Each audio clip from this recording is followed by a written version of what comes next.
Let's look at another miracle, miracle number 36. This happened in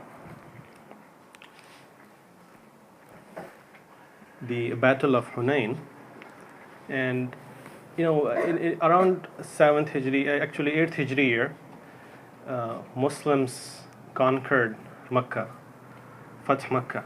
They went to Makkah, and without even a fight, they won Makkah. But when immediately, I think that was in Ramadan. Yes, it was in Ramadan. And what happened? Now the Arabs who were surrounding Makkah and other tribes that were there, who are very strong, they got very scared. They got very upset that Muslims are taking over. Now they are ruling Arabia. So they said we have to attack, and one of the strong ones were the Thaqif and Hawazin tribe. So they said we should attack Muslims and finish them off. And in fact, these tribes were very very powerful, especially when it came to war. They were like experts. Quraysh were like maybe average, above average, but they were like really experts. They were the people of wars. So anyways, they were about around 20,000 men. That was a huge number. They outnumbered Muslims. Muslims were probably like or maybe 12,000 or something. They were 20,000, and they got help from so many other tribes. And a strange thing that they did was that when they came to battle, they brought all their women, children, and even the cattle, everything. And the reason why they did that was that they didn't want their people who were fighting to flee away, to run away if they are losing. So they will be like, oh, I have everything here. There's no point of running away. Let me fight to the death now. So that was their strategy, and that's the reason why this battle was one of the very tough battles that Muslims fought. Anyways, so and another thing, actually, I can discuss two miracles in the same one. What happened was Rasulullah ﷺ sent one Sahabi, his name was Abdullah ibn Abu Hadr Aslami. He told him, go into their army, just infiltrate them and find out what their strength is. And when they figured out, when he went and he brought all the news that, oh, they have all these cattle and camels and children and all these people, he said, Muslims, they shall be Muslims' booty tomorrow. Allah willing, inshallah, they will be Muslims' booty tomorrow. So his prediction came true, as we will see. So what happened when they first started the fighting, the battle began. Muslims were very easily defeating them, and they started to flee. But that was their tactic, actually. What happened really was that when they showed as if they lost, so Muslims started to take all the booty now. And when they were really engaged in taking all the war booty, they started their planned tactics. They showered their arrows at every Muslim, and Muslims really got injured in that arrows that were being shot.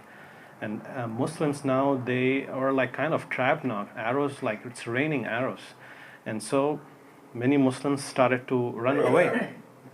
And most of these Muslims were actually very new Muslims. Now, since Makkah was conquered, everybody was with Muslims and new Muslims. So, anyways, the Muhajir and Ansar, many of them were still fighting, and Rasulullah ﷺ was also there. And anyways, when after Abbas radiallahu anhu, who had a very loud voice, was successful in calling people back, and Rasulullah ﷺ was actually, it's amazing, he was in the forefront. And everybody was trying to come back, and they were taking shield behind Rasulullah ﷺ, and he was in the front. Actually, it should be the other way around. The commander should be protected, but everybody was so fearful because of they just see the rain of arrow coming at them. So now the army was coming at them, the cavalry, and they were about to attack. And Rasulullah ﷺ told Abdullah ibn Masud radiallahu anhu, get a handful of dust for me. Get a handful of dust for me.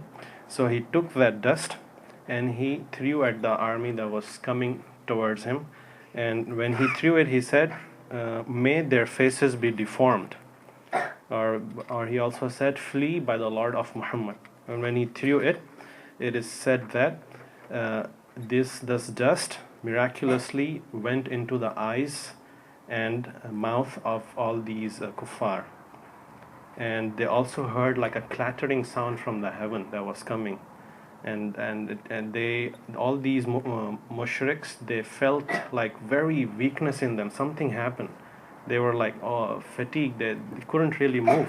Something happened, and they, when this happened, they started to retreat, and all of them fled away from the battle. And in fact, it is also said that one Sahabi, Jubair ibn Mut'im, he said that I saw something from the heaven coming down. I saw like a black screen coming, and it was like, it appeared to be like ants which were like spreading in the valley. And he said, we did not doubt that they were angels. Like they were angels. Allah was helping Rasulullah Sallallahu Alaihi Wasallam with the angels. And after one of the person was later on talking many days later, Hawazin man, he said that I wanted to attack Rasulullah Sallallahu Alaihi Wasallam, but when I tried to attack him, there was this, from somewhere, these two handsome men came in, and they were trying to tell me that may your faces be darkened and go away. So when that happened, they said we were defeated, really defeated. We couldn't take it, and we fled. The verses regarding that, right? Subhanallah.